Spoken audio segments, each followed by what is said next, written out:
Hello everybody, my name is Kat Bowser. I'm your resident fantasy therapist and welcome to my channel. Those of you who are returning, welcome back. Those of you who are brand new, glad to see you here.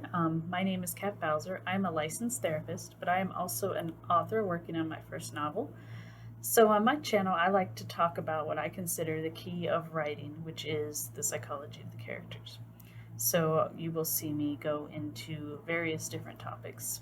For this topic, I wanted to talk about plot versus character driven stories.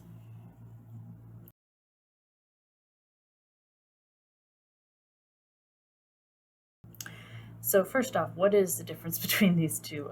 A plot driven story is a novel or a book or even a movie for that matter, where the key point is what's going on, what is the conflict, and what steps are going to be taken to reach the resolution.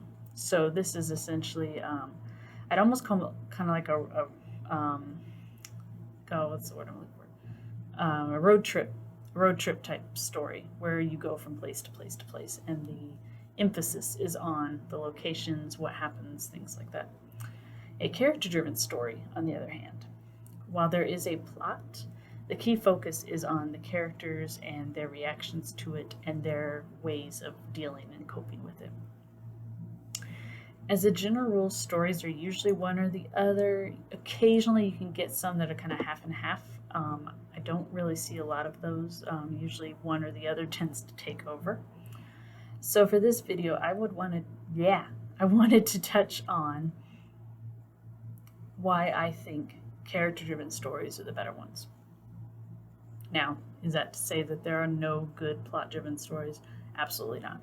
There are definitely some great plot-driven stories. But I think from the point of view of both a therapist and a writer, character-driven stories do a much better job at connecting with you. So what is it exactly that makes us connect with a story? And this really boils down to empathy. Empathy is more or less the ability to put yourself in someone else's shoes and experience what they are experiencing. There is a big difference between empathy and sympathy, although they are very similar. Sympathy is when we feel pity for someone for what they're going through. So you have to have empathy to feel sympathy. But empathy is what allows us to kind of listen to another character's plight and say, okay, yeah, if I was in that situation, this is what I would feel. I wouldn't react this way, but I would still feel this way. It's you connect on an emotional level. So when it comes to making someone care about your characters, the best way to do that is to make the characters as real as you can make them. One of the best tricks for this is to immediately draw on the reader's sense of essentially pity, sympathy, like I was just talking about. For example, if you were going to introduce us to someone in a social setting, one of the best ways to win us over to their side is to show how they are not in control. They are not in a position of power. They are not in a scenario where they command everything. And the reason this works is because we all know what it feels like to be helpless, to be in a situation where we couldn't call the shots. We couldn't make sure that things would turn out all right. We were dependent on the other things happening around us. And as a general rule, we hate that feeling. Almost everybody despises this feeling because as a general rule, humans, we like to be in control. One of the things I hear the most in sessions with other people is lack of control. I don't like not being in control. I need to get control back into my life. Things like that. So when you're doing a character-driven story, first thing to do is poke at the reader's empathy a little bit. Poke at their sense of sympathy. get them to say, if I was in this character's position, here's how I would feel, and here's what I would do. And I feel for this character because I know what it feels like to be in a situation where I don't have command of how the future turns out. So, why is this a better approach than, say, introducing a plot that is full of action and adventure and fantasy and all that lovely stuff? It's very hard to gain empathy with a situation. Because if you think about it, if you look at situations that maybe make you feel a little sympathetic, make you feel a little bit of pity, it's usually not the situation itself, it's the people in it. Um, like, for example, I'm sure everybody has seen that commercial with the poor dogs at the shelter where they play that song, "Eyes, Hands of the Angels, Eyes of the Angels" in the background, and it just makes you feel horrible for these creatures. It's not necessarily that situation of not having a home; it's the animal itself that we are given emotions for. We're given feels for. Now, like I said before, plot driven is not a bad story, but I think it does work better in certain genres.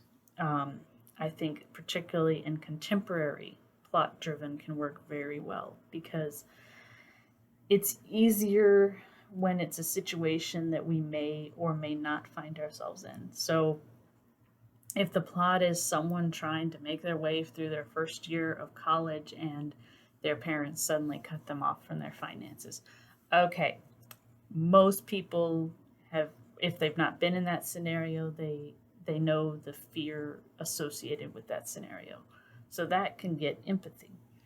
um, if it's a scenario where someone is trying to buy their first house and they're working two jobs and they just found out they're going to have a baby, again, even if it's something we haven't been through, that is a familiar enough situation that we can sympathize and connect with the emotions that it creates. But if we're talking about genres that have very fantastical plot elements like fantasy, horror, sci fi, I'm probably never going to end up in a space station that is training to fight the aliens from planet Jupiter. I really don't see that happening. um, so I think while the scenario itself is very engaging because it gives us something that we're never going to encounter, the important thing is the characters to make us feel emotion for that scenario. Because again, this isn't a scenario we're going to encounter, but the emotions of the characters are. Um, this is actually a trick that therapists can use when they are counseling someone who has been through things that they have not been through. I have counseled people that have drug and alcohol addiction. I have never had that issue. However, I do know what it feels like to be sad. I do know what it feels like to be frustrated. I know what it feels like to feel alone and helpless.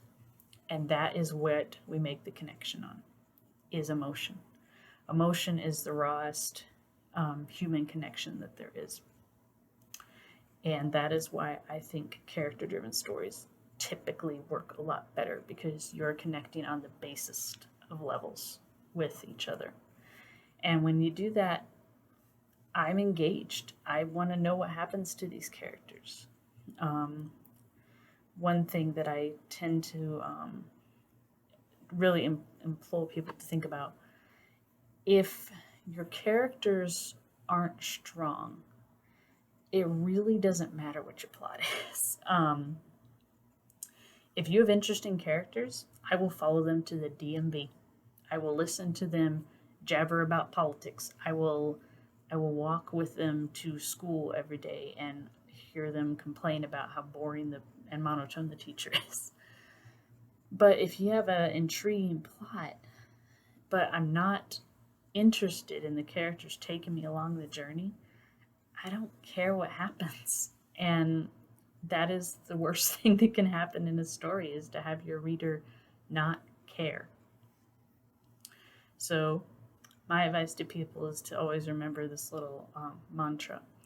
Um, Good characters can save a bad plot, but a good plot cannot salvage bad characters. So that is my little spiel, I can't talk today, on plot versus character driven stories.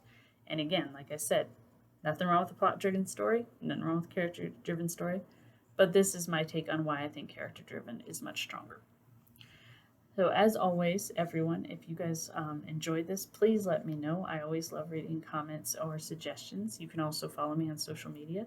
If you like this type of content, please feel free to subscribe. I upload new videos every Thursday and every Sunday. And until then, I hope you guys have a good one, and I'll see you next time.